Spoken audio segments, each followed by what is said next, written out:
Hi, നമസ്കാരം. ഞാൻ ഔഷാദ് ഇബ്രാഹിം. ലോകമെമ്പാടുമുള്ള ദശലക്ഷക്കണക്കിന് കുട്ടികളെ സാരമായി ബാധിക്കുന്ന ചൈൽഡ് ലേബർ എന്ന ഗുരുതര പ്രശ്നത്തിലേക്ക് നാം ഇന്ന് ശ്രദ്ധ തിരിക്കുന്നു. കുട്ടികൾ കളിക്കുന്നതിനും പഠിക്കുന്നതിനും പകരം അപകടകരമായ സാഹചര്യങ്ങളിൽ ദീർഘനേരം ജോലി ചെയ്യുന്ന ഒരു ലോകക്രമത്തെക്കുറിച്ച് ചിന്തിച്ചു നോക്കൂ. എത്രമാത്രം ഭീകരമാണല്ലേ? എന്നാൽ ഇതൊരു കടുത്ത യാഥാർത്ഥ്യമാണ്. ബാലവേല കുട്ടികളുടെ വിദ്യാഭ്യാസത്തെയും ഭാവിയെയും അപഹരിക്കുന്നു. വിദ്യാഭ്യാസമില്ലാത്ത കുട്ടികൾ വളർന്ന് വിദ്യാഭ്യാസമില്ലാത്ത മുതിർന്നവരായി മാറുന്നു.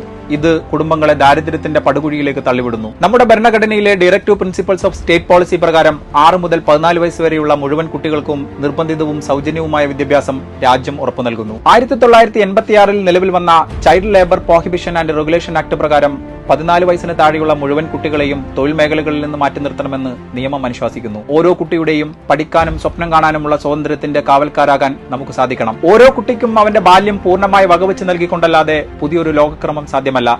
ഞാൻ ഔഷാദ് ഇബ്രാഹിം. Thank you.